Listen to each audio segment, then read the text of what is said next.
ಎಲ್ಲರಿಗೂ ನಮಸ್ಕಾರ. Welcome back to my YouTube channel. ವೀಕ್ಷಕರೇ, ಇವತ್ತು ನಾನು ನಿಮಗೆ ಮಹಾಭಾರತ ಕಥೆಗೆ ಮುನ್ನುಡಿ ಬರೆದ ಶಂತನು ಮತ್ತು ಗಂಗೆಯ ಪ್ರೇಮ ಕಥೆ ಬಗ್ಗೆ ತಿಳಿಸ್ಕೊಡ್ತೀನಿ. ಗಂಗೆ ಯಾತಕ್ಕೆ ಅವಳ 7 ಮಕ್ಕಳನ್ನು ನೀರಿಗೆ ಅರ್ಪಿಸಿದಳು ಅನ್ನೋದ್ರ ಬಗ್ಗೆನೂ ತಿಳಿಸ್ಕೊಡ್ತೀನಿ. ರಾಜ ಆದವನಿಗೆ ಬೇಟೆ ಆಡೋದು ಒಂದು ಹ್ಯಾಬಿಟ್ ಥರನೇ ಅಲ್ವಾ. ಸೊ ಇಲ್ಲಿ ಶಂತನು ಬೇಟೆಗೆಂದು ಕಾಡಿನಲ್ಲಿ ಅಲಿಯುತ್ತಾ ಗಂಗಾ ನದಿಯ ತೀರಕ್ಕೆ ಬಂದು ಸೇರ್ತಾನೆ. ಅದೇ ಫಸ್ಟ್ ಟೈಮ್ ಅವನು ಅಲ್ಲಿ ಗಂಗೆನ ನೋಡಿತ್ತು. ಬಂಗಾರದಂತೆ ಒಳೆಯುತ್ತಿದ್ದ ಮೈ ಬಣ್ಣದ ಅವಳು ಅವನ ಪಾಲಿಗೆ ಒಂದು ದಿವ್ಯ ದರ್ಶನದಂತೆ ಗೋಚರಿಸ್ತಾಳೆ.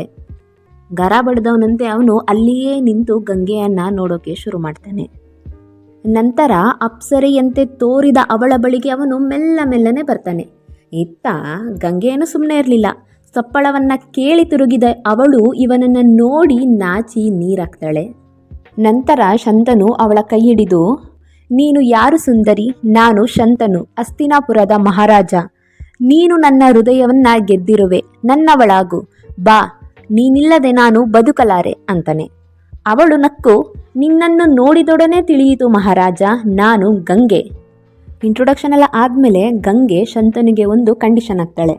ಅದೇನು ಅಂದರೆ, ನಾನು ನಿನ್ನ ರಾಣಿಯಾಗುವೆ. ನಾನು ಮಾಡುವ ಯಾವುದಕ್ಕೂ ಯಾವಾಗಲೂ ನೀನು ಏಕೆಂದು ಕೇಳಕೂಡದು, ತಡೆಯಕೂಡದು.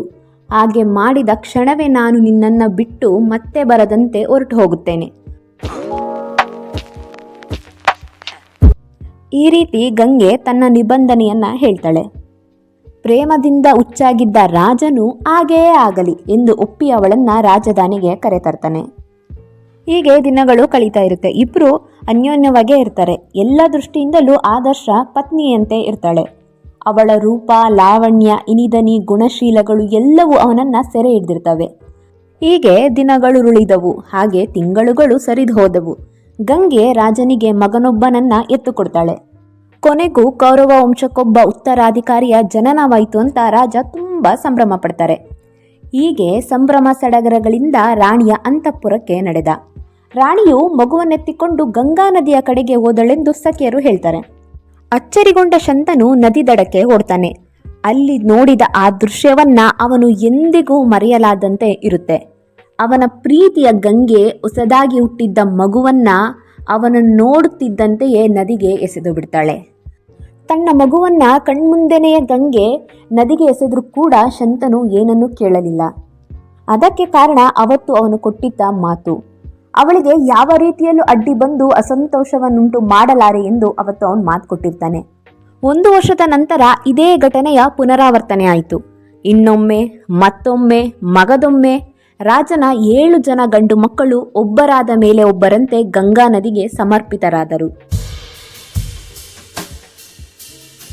ಇತ್ತ ಪ್ರೇಮದಿಂದ ಕುರುಡಾಗಿದ್ದ ರಾಜ ತನ್ನ ದುಃಖವನ್ನ ನುಂಗಿಕೊಂಡು ಸುಮ್ಮನಿದ್ದ. ಗಂಗೆ ಅವನ ಜೀವದ ಜೀವವಾಗಿದ್ದಳು. ಅವಳಿಲ್ಲದೆ ಬದುಕುವುದನ್ನ ಅವನು ಊಹಿಸಿಕೊಳ್ಳಲು ಸಾಧ್ಯವಿರಲಿಲ್ಲ. ಆದರೆ ರಾಜಸಿಂಹಾಸನದ ಗತಿಯೇನೆಂಬ ಚಿಂತೆಯು ಅವನನ್ನ ಹೆಚ್ಚಾಗಿ ಕಾಡತೊಡಗಿತು. ಹೀಗಿರಬೇಕಾದ್ರೇನೆ 1 ವರ್ಷ ಕಳೆದು ಹೋಗುತ್ತೆ. 1 ವರ್ಷ ಕಳೆದು 8ನೆಯ ಮಗು ಹುಟ್ಟಿದಾಗ ಗಂಗೆ ಯಥಾ ಪ್ರಕಾರ ಅದನ್ನ ಕೈಗೆತ್ತಿಕೊಂಡು ನದಿಯ ಕಡೆಗೆ ಹೊರಡ್ತಾಳೆ. ಇದನ್ನೆಲ್ಲ ನೋಡಿದ್ದ ರಾಜ ದುಃಖ ರೋಷಗಳಿಂದ ಕೂಡಿರ್ತಾನೆ. ಈ ಟೈಮ್ ಏನೇ ಆದರೂ ಪರವಾಗಿಲ್ಲ, ಗಂಗೆಯನ್ನ ತಡೆದು ನಿಲ್ಲಿಸ್ತೀನಿ ಅಂತ ಮೊದಲ ಬಾರಿಗೆ ಅವಳನ್ನು ತಡೆತಾನೆ. ತಡೆದು, ಎಂಥ ಅಮಾನುಷ ಕೆಲಸ ಇದು ಗಂಗೆ, ಎಲ್ಲ ಮಕ್ಕಳನ್ನು ನೀನು ಹೀಗೆ ಸಾಯಿಸುತ್ತಿರುವುದನ್ನ ಇನ್ನು ನಾನು ಸಹಿಸಲಾರೆ. ಏಕೆ ಹೀಗೆ ಮಾಡುತ್ತಿರುವೆ? ತಾಯಿಯಾದವಳೇ ಹೀಗೆ ಮಾಡಬಹುದೇ? ಈ ಒಂದು ಮಗುವನ್ನಾದರೂ ನನಗೆ ಕೊಡು, ನಾನಿನ್ನು ಸಹಿಸಿಕೊಳ್ಳಲಾರೆ.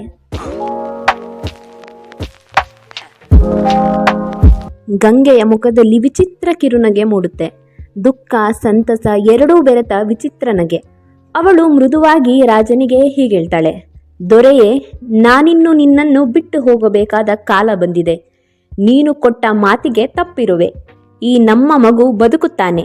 ನಾನು ದೇವವ್ರತನೆಂಬ ಇವನನ್ನು ಈಗ ಕರೆದೊಯ್ದು ಕಾಲ ಬಂದಾಗ ನಿನಗೆ ತಂದೊಪ್ಪಿಸುತ್ತೇನೆ. ಗಂಗೆಯನೆಂದು ಇವನು ಪ್ರಸಿದ್ಧನಾಗುತ್ತಾನೆ. ಈ ಸೈಡು ದುಃಖಿತನಾದ ರಾಜನಿಗೆ ಮಾತೇ ಬರಲಿಲ್ಲ. ಹಾಗೇನೆ ಈ ಗಂಗೆ ಏನು ಹೇಳ್ತಿದ್ದಾಳೆ ಅನ್ನೋದು ಕೂಡ ರಾಜನಿಗೆ ಪೂರ್ತಿ ಅರ್ಥ ಆಗಲಿಲ್ಲ. ಈ ಮಗುವನ್ನಾದರೂ ಕೊಲ್ಲಬೇಡವೆಂದುದಕ್ಕೆ ತನ್ನ ಸರ್ವಸ್ವವಾಗಿರುವ ಇವಳು ಹಿಂದಿರುಗಿ ಬಾರದಂತೆ ಹೊರಟು ಹೋಗ್ತಿದ್ದಾಳೆ. ಅವಳನ್ನು ನೋಡುತ್ತಾ, ಹೀಗೇಕೆ ಮಾಡುವೆ ಗಂಗೆ? ನಿನ್ನನ್ನು ಬಿಟ್ಟು ನಾನು ಜೀವಿಸಲಾರೆ. ನಿನಗೆ ಅದು ಗೊತ್ತಿಲ್ಲವೇ? ನೀನು ನನ್ನನ್ನು ಪ್ರೀತಿಸಿದ್ದೆ ಅಲ್ಲವೇ? ಆ ಪ್ರೀತಿಗಾದರೂ ನನ್ನನ್ನು ಬಿಟ್ಟು ಹೋಗಬೇಡ ಅಂತಾನೆ. ಗಂಗೆಯು, ನನ್ನ ರಾಜ, ನಾನು ಹೋಗಲೇಬೇಕು ಎಂಬುದನ್ನು ನೀನು ಅರ್ಥ ಮಾಡ್ಕೊಳ್ಳೋಕ್ಕಾಗೋದಿಲ್ವಾ? ನಾನು ಸ್ವರ್ಗಲೋಕದವಳು. ಒಂದು ಶಾಪದಿಂದ ಭೂಮಿಯಲ್ಲಿ ಮಾನವರಂತೆ ಜೀವಿಸಬೇಕಾಯಿತು. ಇಂದಿನ ಜನ್ಮದಲ್ಲಿ ನೀನು ಮಹಾಭಿಷಕ್ ಎಂಬ ಮಹಾರಾಜನಾಗಿದ್ದೆ. ಒಂದು ಸಲ ನೀನು ಇಂದ್ರನ ಆಸ್ಥಾನಕ್ಕೆ ಬಂದಿದ್ದಾಗ ನನ್ನನ್ನು ನಿನ್ನ ಆಸೆಯ ಕಣ್ಣುಗಳಿಂದ ನೋಡಿದೆ. ನನಗೂ ನಿನ್ನ ಮೇಲೆ ಮನಸ್ಸಾಯಿತು. ದೇವತೆಗಳಿಗೆ ಅದು ಇಷ್ಟವಾಗಲಿಲ್ಲ. ಈ ಮಹಾಭಿಷಕ್ ರಾಜ ಪ್ರದೀಪನ ಮಗ ಶಂತನುವಾಗಿ ಹುಟ್ಟಲಿದ್ದಾನೆ. ನೀನು ಅವನ ಹೆಂಡತಿಯಾಗಿರು ಎಂದು ಅವರು ನನ್ನನ್ನು ಈ ಭೂಮಿಗೆ ಕಳುಹಿಸಿದರು. ಹಾಗೆ ನಾವಿಬ್ಬರೂ ಪ್ರೇಮಿಗಳಾಗಿ ಸ್ವಲ್ಪ ಕಾಲ ಸುಖವಾಗಿರುವಂತಾಯಿತು. ಎಲ್ಲವೂ ವಿಧಿಯ ನಿಯಮದಂತೆ ನಡೆಯಬೇಕೇ ಹೊರತು ನಾವಾಗಲಿ ಸಾಕ್ಷಾತ್ ದೇವತೆಗಳೇ ಆಗಲಿ ಅದನ್ನು ಬದಲಿಸಲು ಸಾಧ್ಯವಿಲ್ಲ.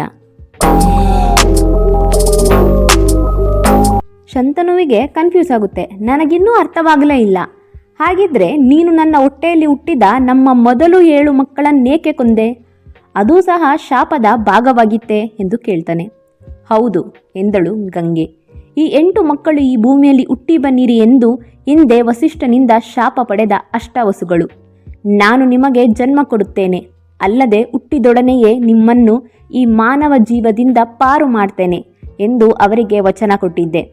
ಈ 8ನೇಯವನು ಮತ್ಸ್ಯಲೋಕದಲ್ಲಿ ಬಹುಕಾಲವಿರಬೇಕೆಂದು ಶಾಪ ಪಡೆದವನು.